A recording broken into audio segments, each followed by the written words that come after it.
अस्सलाम वालेकुम स्टूडेंट्स, आज हम 10th केमिस्ट्री का चैप्टर नंबर 9 स्टार्ट कर रहे हैं, chemical equilibrium, irreversible reaction and reversible reaction.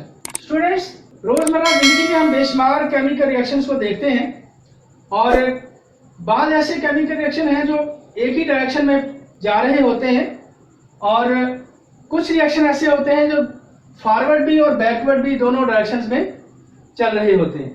तो ऐसे रिएक्शन जो सिर्फ एक ही सिमत में चलते हैं और बैक नहीं आते, ये इरिवर्सिबल रिएक्शन कहलाते हैं। फॉर एग्जांपल, हाइड्रोजन और oxygen,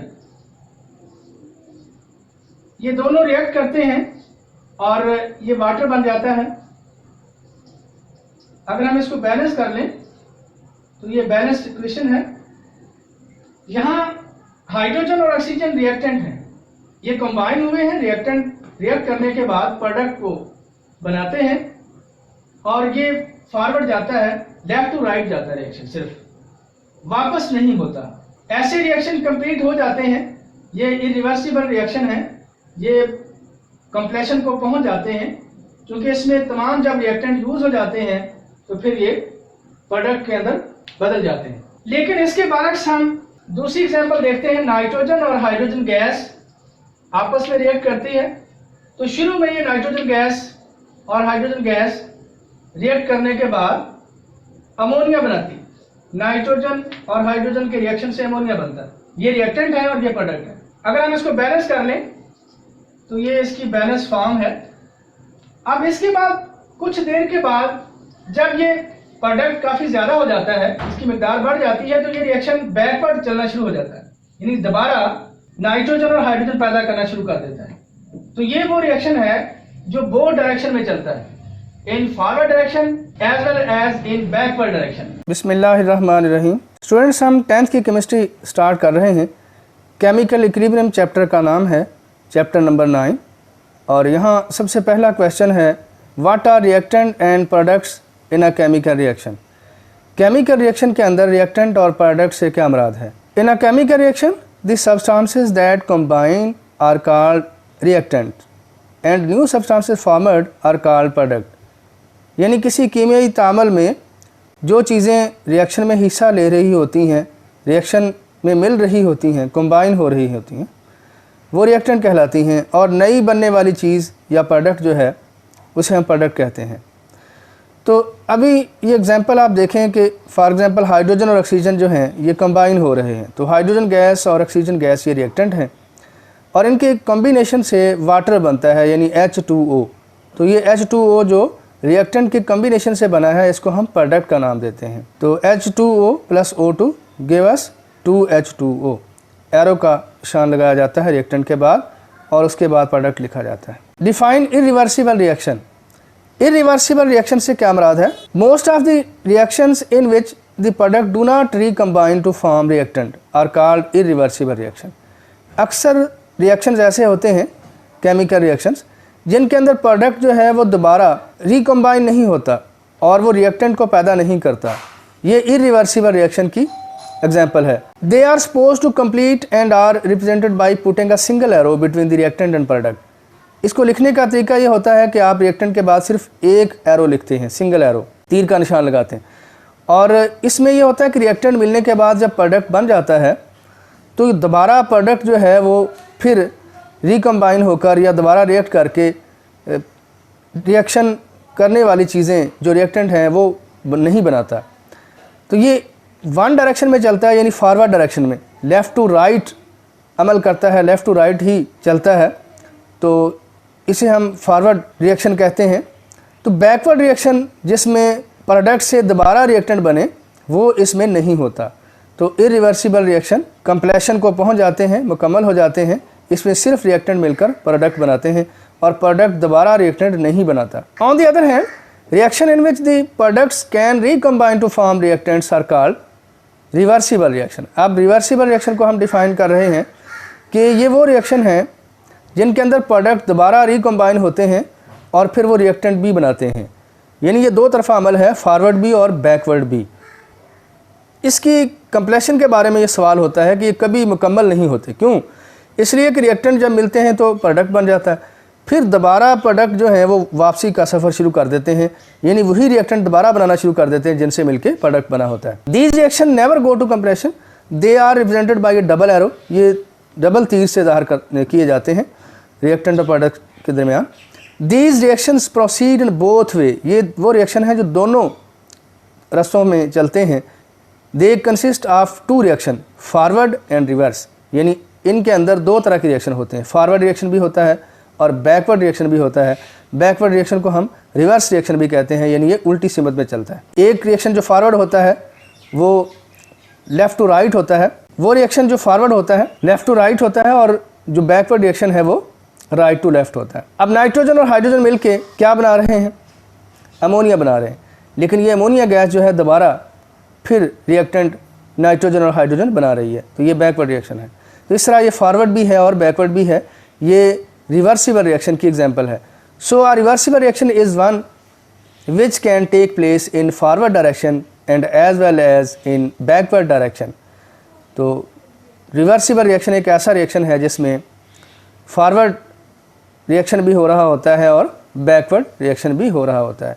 for example combination of nitrogen and hydrogen and formation of ammonia, यानी नाइट्रोजन हाइड्रोजन जो हैं ये कंबाइन होते हैं और अमोनिया बनती है, और फिर इस अमल में नाइट्रोजन हाइड्रोजन मिलकर अमोनिया बनाते हैं, और फिर दोबारा रिवर्स रिएक्शन में अमोनिया डिकम्पोज होती है और नाइट्रोजन हाइड्रोजन दोबारा रिप्रोड्यूस होती है। पहला केस है a reaction between hydrogen and iodine because one of the reactant iodine is purple. अब हम एक केस देख रहे हैं, while the product hydrogen iodide is colourless, proceeding of the reaction are easily observable, on heating hydrogen iodine is forward reaction.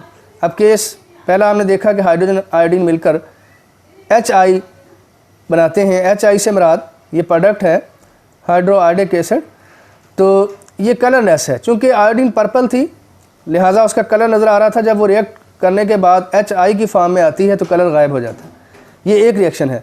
दूसरा reaction जो backward होगा, यानी उसमें HI जो प्रोडक्ट था अब रिएक्टेंट बन गया है, ये हीट से डिकम्पोज होगा तो दोबारा H2 और I2 बनेगा, तो इसमें फिर कलर दोबारा प्रोड्यूस हो जाएगा। तो ये दो रिएक्शन है, एक फॉरवर्ड रिएक्शन है, एक बैकवर्ड रिएक्शन है। केस नंबर 2 है hydrogen iodide acts as a reactant. अब हाइड्रोजन आयोडाइड HI जो है ये रिएक्टेंट के तौर पे अमल करता है and produces hydrogen and iodine vapours, और H2 और I2 के वेपर्स बनते हैं। This reaction is reverse of the above, ये ऊपर वाला जो रिएक्शन अभी हमने डिस्कस किया ये उसका रिवर्स है, therefore it is called reversible reaction. अब H2 और I2 को हम मिलाएंगे तो फॉरवर्ड रिएक्शन है 2HI बनेगा, बैकवर्ड रिएक्शन में 2HI डबल एरो के साथ लिखा हुआ है, दोबारा फिर आयोडीन और हाइड्रोजन बनाएगा। तो ये रिवर्सिबल रिएक्शन है आयोडीन गैस और हाइड्रोजन गैस के दरमियान। अब देखें एक फ्लास्क जो है जिसमें आयोडीन गैस भी और हाइड्रोजन गैस भी, उसके मालिक्यूल आपको नज़र आ रहे हैं एक ही फ्लास्क के अंदर, तो ये दोनों कंबाइन होते हैं और इनमें पर्पल कलर है। अब फॉरवर्ड जब ये जाता है तो फिर हाइड्रोजन आयोडाइड बन जाता है, हाइड्रोजन आयोडाइड बनने की सूरत में इसका पर्पल कलर भी गायब हो गया है। फिर ये बैकवर्ड रिएक्शन दोबारा यानी हाइड्रोजन आयोडाइड डिकम्पोज करता है और फिर वही वाला रिएक्टेंट जो है आयोडीन गैस और हाइड्रोजन गैस पैदा हो जाते हैं। इसी तरह कैल्शियम कार्बोनेट CaCO3 जो है ये डिकम्पोज होकर कैल्शियम ऑक्साइड और कार्बन डाइऑक्साइड बनाता है। ये डिकम्पोजिशन रिएक्शन है, ये खुली फ्लास्क के अंदर अगर हम इसको करते हैं तो फिर इसमें CO2 गैस जो है वो एवेपोरेट हो जाती है, यानी यहाँ से खारिज हो जाती है, निकल जाती है। लेकिन अगर हम इसको बंद कर दें, फ्लास्क को ऊपर से क्लोज़ कर दें, तो फिर इसमें डिकम्पोजिशन होगी CaCO3 की और कैल्शियम ऑक्साइड कार्बन डाइऑक्साइड बनेगा। लेकिन फिर वो दोबारा CO2 जब ऊपर उसके वेपर ज़्यादा हो जाएंगे तो फिर वो दोबारा नीचे गिर कर कैल्शियम ऑक्साइड के साथ मिलकर दोबारा CaCO3 बनाना शुरू कर देगी। तो इस तरह ये रिवर्सिबल रिएक्शन बन जाएगा जिसमें दोनों रिएक्शन होंगे, यानी फॉरवर्ड भी और बैकवर्ड भी। In these two reactions decomposition is reverse to the combination of and vice versa, यानी जब कैल्शियम कार्बोनेट हीट होता है क्लोज फ्लास्क के अंदर तो CO2 पैदा होती है जो कि एस्केप नहीं हो सकती अगर उसको बंद कर दिया जाए।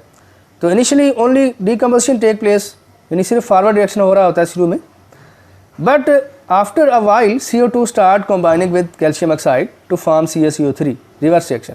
लेकिन कुछ देर के बाद CO2 जब ज़्यादा हो जाती है तो फिर वो कैल्शियम ऑक्साइड के साथ जो कि फ्लास्क के अंदर मौजूद होती है, कंपाउंड होता है कैल्शियम ऑक्साइड, उसके साथ रिएक्शन करना शुरू करता है। इस तरह ये रिएक्टेंट दोबारा अमल करके CaCO3 बना देते हैं, यानी ये रिवर्स हो जाते हैं एक्चुअली CaCO3 जो है ये हमारा फॉरवर्ड रिएक्शन के अंदर रिएक्टेंट था और CO2 और CaO ये प्रोडक्ट थे, लेकिन शुरू में क्योंकि CO2 कम थी, CaO कैल्शियम ऑक्साइड भी कम था, लिहाजा रिएक्शन फॉरवर्ड चलता जाएगा। कुछ देर के बाद CO2 और CaO जो रिएक्टेंट हैं ये दोबारा कंबाइन होंगे और प्रोडक्ट को दोबारा बनाना शुरू कर देंगे। याद रखें, रिवर्सिबल रिएक्शन में फॉरवर्ड रिएक्शन जो है शुरू में बहुत तेज़ होता है और फिर वक्त के साथ साथ ये आहिस्ता हो जाता है, और बैकवर्ड रिएक्शन जो है वो आहिस्ता आहिस्ता उसकी स्पीड बढ़ना शुरू हो जाती है।